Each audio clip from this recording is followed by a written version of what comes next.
لیکن آپ کو معلوم ہے اللہ کے رسول مجھ کو اور آپ کو کیا تحفہ دے کر گئے ہیں، کیا ہمیں مقام دے کر گئے ہیں؟ کیا آپ کو اندازہ بھی ہے؟ آج اندازہ لگا کر جائیے۔ نبی کریم صلی اللہ علیہ وسلم ایک مرتبہ اپنے صحابہ سے سوال کرتے ہیں کہ بتانا کہ سب سے افضل ایمان والے کون ہیں؟ صحابہ کہنے لگتے ہیں کہ فرشتے سب سے افضل ایمان والے ہو سکتے ہیں۔ اللہ کے رسول فرماتے ہیں کہ کیسے وہ سب سے افضل ایمان والے ہو سکتے ہیں؟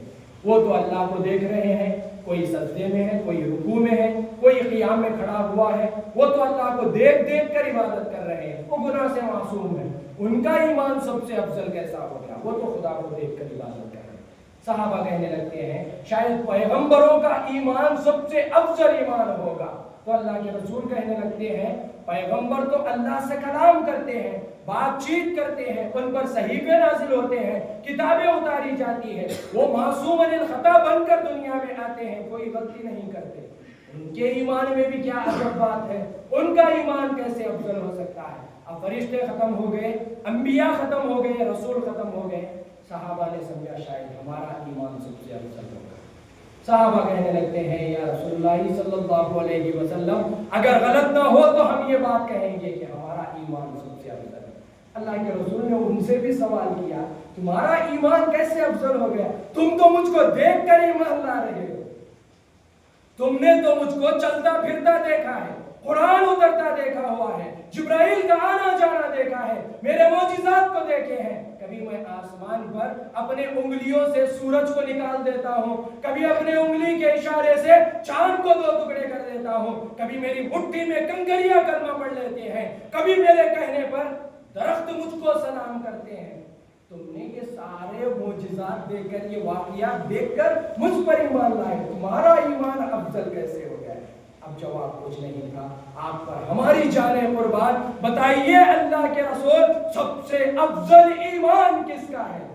آج یہاں سے آپ اس فخر کو محسوس کر کر جائیے۔ اللہ کے رسول نے ارشاد فرمایا وہ آئیں گے جو مجھے دیکھیں گے بھی نہیں لیکن مجھ پر ایمان لائیں گے، وہ آئیں گے میرا نام سنیں گے تو مجھ پر درود پڑھیں گے، وہ 1500 سال کے بعد آئیں گے، میرے واقعات کو سنیں گے تو اپنے آنکھوں سے آنسو جاری ہو جائیں گے۔ اے میرے ساتھیوں، یاد رکھنا ان کا ایمان سب سے افضل ایمان ہے۔ یہ کوئی اور نہیں، مجھ کو اور آپ کو خوشخبری سنائی جا رہی ہے، یہ حدیث ہے، میں کوئی اپنی طرف سے واقعہ نہیں بیان کر رہا۔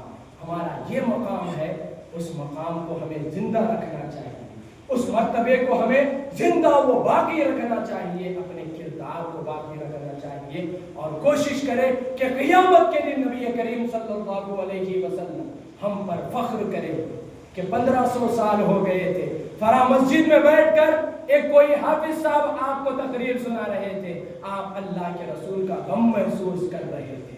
یہی تو سب سے افضل ایمان کی علامت ہے۔ تو میں آخر میں پروردگار عالم سے یہی دعا کروں گا کہ اے باری تعالیٰ، اے پاک پروردگار عالم، تو صحیح معنی میں ہمیں نبی کریم صلی اللہ علیہ وسلم کا امتی بنا کر اس دنیا میں رکھنا۔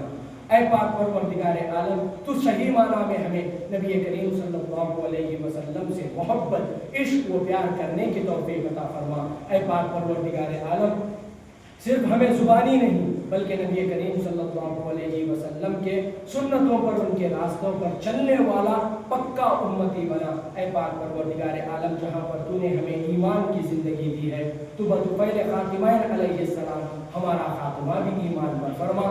آمین ثم آمین، وآخر دعوانا الحمدللہ رب العالمین۔